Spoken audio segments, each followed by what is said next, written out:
guys, it's Rachel from Daily Routine Fitness, and I'm here with my friend Krista King today. I asked Krista to come in and join us today because we have gotten an overwhelming amount of questions regarding the core after baby, how to train your pelvic floor, and what does that actually look like. What's the difference between abs and core? So today we're going to go over that. And the reason I brought you, Krista, was because I get asked a lot like, oh, Rach, how do you develop your abs? I have abs. We've all seen them on the photos.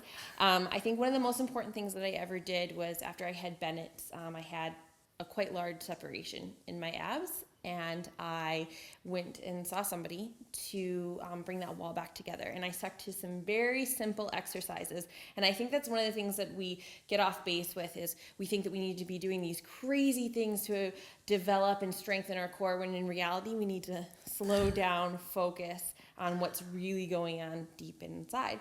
So I'm going to hand the floor over to Krista now, and she's going to teach you guys some very important things today.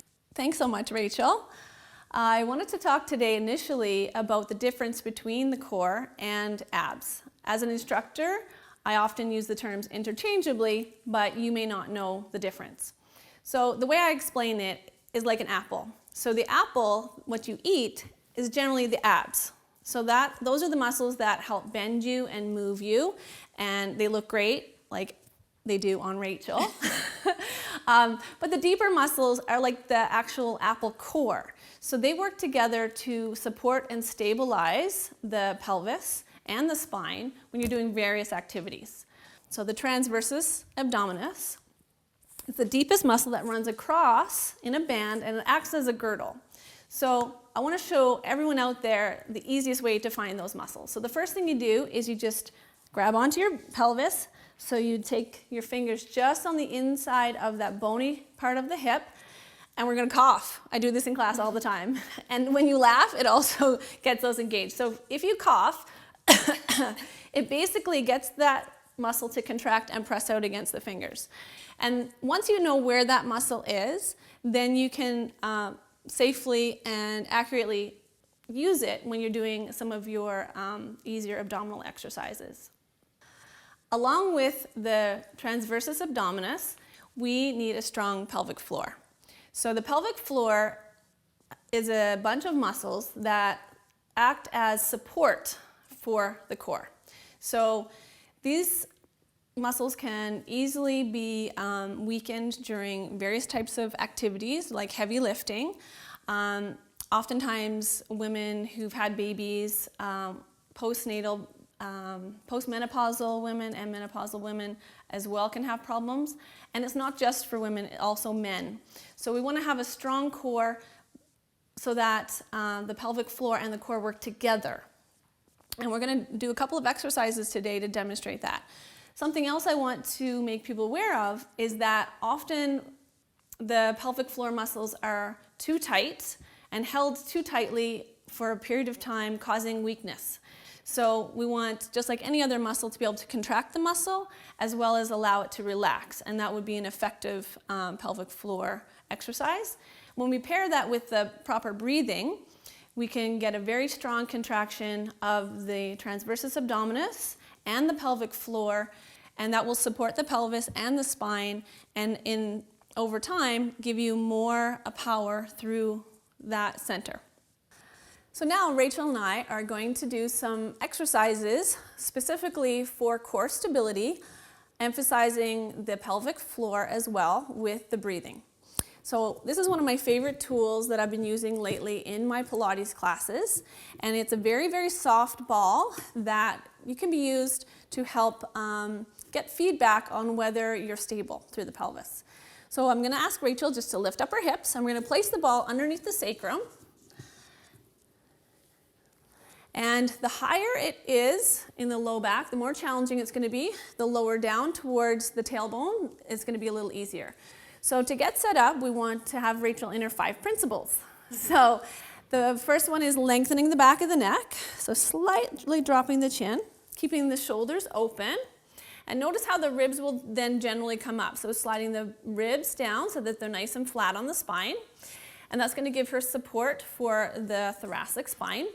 And then we're going to practice just some breathing in this position because this is quite a wobbly and unstable position because her pelvis can wobble this way, back and forth, as well as anterior and posteriorly. So right here, I just want you to exhale forcefully through your mouth and inhale through the nose to start activating some of those deep core muscles. Just like we did with the cough, a cough is basically a forceful exhale, which we want to mimic here, contracting those deep muscles. So while you're practicing your breath, you can take your fingers, just like we did earlier, press in here firmly, and try to get the same contraction of those deep muscles during your exhale. At the same time, lifting the pelvic floor, and on the inhale, relaxing everything. So now we're going to make it a little more challenging. So with an exhale, Rachel's going to lift up her right knee to 90 degrees. Now breathe in to prepare. Exhale, bring the second leg up. Now we're really increasing the instability. The arms are nice and long by the sides. The ribs are still flat. And she's going to emphasize the exhale through the mouth. Again, contracting the pelvic floor with the transversus abdominis. And we're trying to minimize those small micro movements that you may not be able to see on the camera very well, but you'll feel it when you're on that ball. And now with one more exhale, we're going to lower the foot back to the mat and rest it. Take a breath in and lower the second leg. Good. How'd that feel? Great. Good.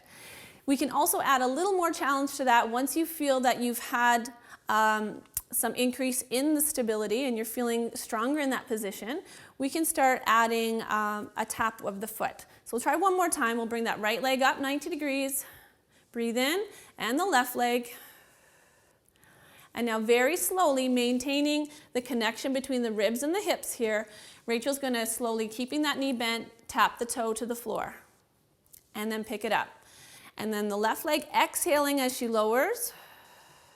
Inhaling to lift and relax the pelvic floor. Exhale, lower. Inhale, lift. One more time. Exhale, lower. Inhale, lift. And then very slowly just place those feet back to the mat.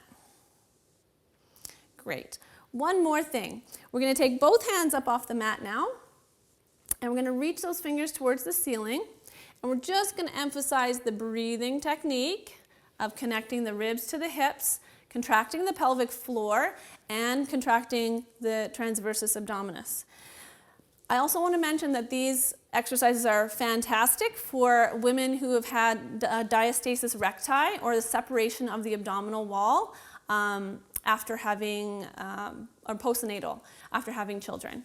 So this way the muscles are contracting very deep and we're not stressing the rectus abdominis, the outside layer.